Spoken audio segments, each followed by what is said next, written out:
ప్రమాదం ఎవరికి చెప్పండి అత్తయ్య. నేను చెప్పేది విని తట్టుకో సమయం. కంగారు పడకు. చెప్పండి అత్తయ్య.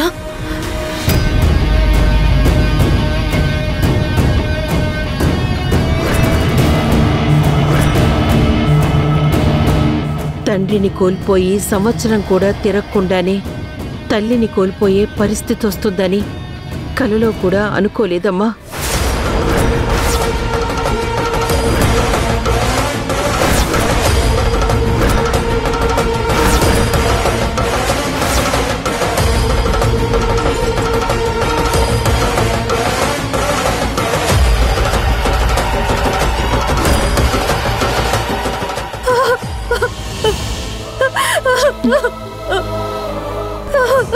సమయం అత్తయ్య,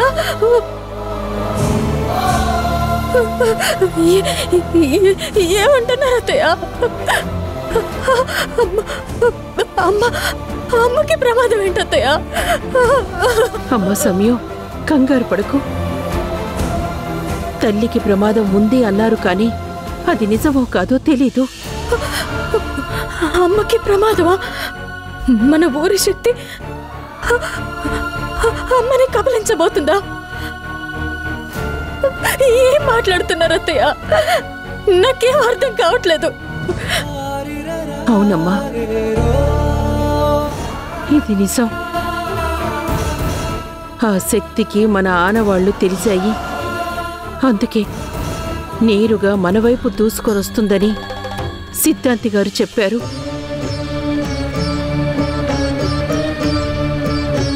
అందుకే వాసుకి ప్రాణాపాయం తప్పింది. కానీ మన భానుది మాత్రం ఇంకా అలాగే ఉంది. ఏదో పరిష్కారం ఉందన్నారు కదా, అదేంటి? అదెంత కష్టమైనా నేను చేస్తాను. నా ప్రాణాలను పరంగా పెట్టైనా అమ్మని కాపాడుకుంటాను. చెప్పండి అత్తయ్య, ప్లీజ్ చెప్పండి. అది పరిష్కారం ఏం కాదు, అది ఒక ఉపశమనం మాత్రమే. పరిష్కారం కాదు సమయం. అత్తయ్య, ముందు ఈ క్షణం ప్రమాదం నుంచి బయటపడితే పరిష్కారం గురించి తర్వాత ఆలోచించచ్చు. ముందు అదేంటో చెప్పండి అత్తయ్య. సిద్ధాంతి గారు చెప్పిన ప్రకారం దేవీ నవరాత్రుల్లో ప్రత్యేకమైన అష్టమి, నవమి, దశమి రోజుల్లో ఆ అమ్మవారికి అంకితమైపోయి కఠిన ఉపవాసాలతో, నియమ నిష్టలతో సిద్ధాంతి గారు చెప్పిన పూజ చేస్తే ఈ ప్రమాదం నుంచి భానుని రక్షించుకోవచ్చు.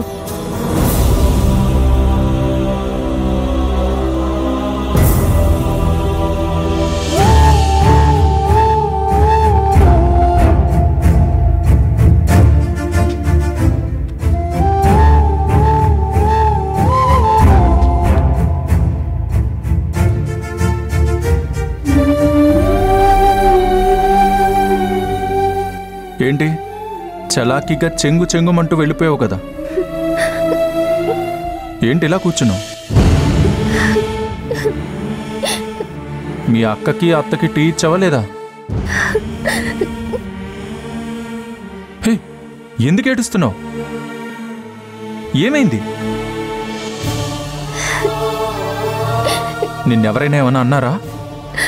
నేను అక్కకి అత్తయ్యకి టీ ఇవ్వడానికి వెళ్తే అక్క నన్ను వెళ్ళిపోమ్మని తిట్టింది. నిన్ను తిట్టిందా? ఆ రాక్షసి నిన్ను వెళ్ళిపోమందా? అవును బావా. సంగీతనే తిట్టి వెళ్ళిపోమన్నారంటే అసలు వాళ్ళేం మాట్లాడుకుంటున్నారు? నిన్ను తిట్టిన మీ అక్క సంగతి తేలుతాం. పద సంగీత, పద. బావా బావా బావా, జాగ్రత్త బావా. సరే పద, వెళ్దాం. పద. అలా 3 రోజులు అమ్మవారిని వేడుకుంటే జరిగే అనర్థాన్ని ఆపటానికి ఆస్కారం ఉందని సిద్ధాంతి గారు చెప్పారమ్మా. అత్తయ్య, అష్టమి అంటే రేపే కదా అత్తయ్య. అయితే వెంటనే పూజకి ఏర్పాట్లు చేయండి. నేను పూజ పూర్తి చేస్తాను అత్తయ్య. కానీ కానీ ఏంటత్తయ్య? ఏంటి చెప్పండి. సిద్ధాంతి గారు రేపు అందరికీ రక్ష కడతారు, అలాగే భానుకి కడతారు. కానీ రక్ష ఉన్న మనిషి ఎవ్వరూ మన ఇల్లు దాటి బయటికి వెళ్ళకూడదు. ప్రాణాలకి ప్రమాదం అంటున్నారంటే ఇంకా ఈ రక్ష గురించి ఆలోచిస్తారేంటత్తయ్య? అమ్మని ఎలాగోలా నేను ఒప్పిస్తాను. మనం పూజకి రెడీ చేసుకుందాం. పదండి అత్తయ్య. సరేనమ్మా, అలాగే చేద్దాం.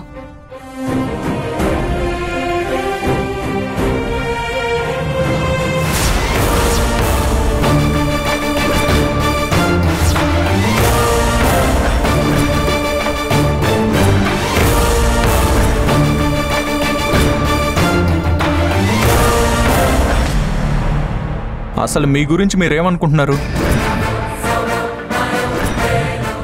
మీరేదో టెన్షన్లో ఉన్నారని పాపం ఏదో చిన్నపిల్ల మీకోసం టీ తీసుకొస్తే తిట్టి పంపిస్తారా? అసలు మీరు లాన్లో అంత సీక్రెట్గా ఏం మాట్లాడుకుంటున్నారు? నాకు ముందు అది తెలియాలి.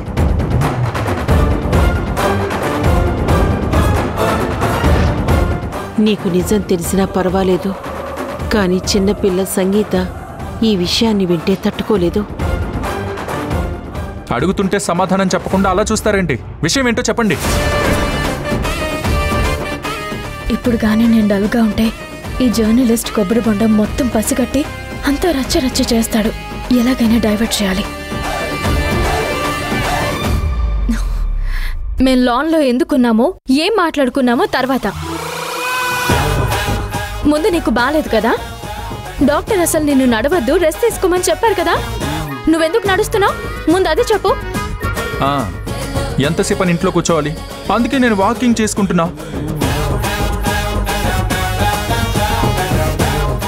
నా సంగతి వదిలే.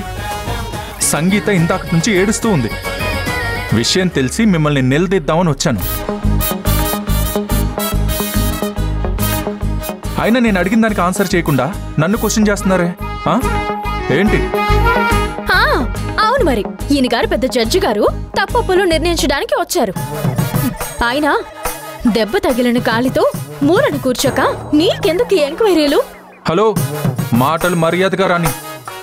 చిన్నపిల్లను కూడా చూడకుండా తిట్టావు. ఇప్పుడు పెద్దవాడినైనా నన్ను కూడా బెదిరిస్తున్నావా? అవును, ఏంటంట అంటాను.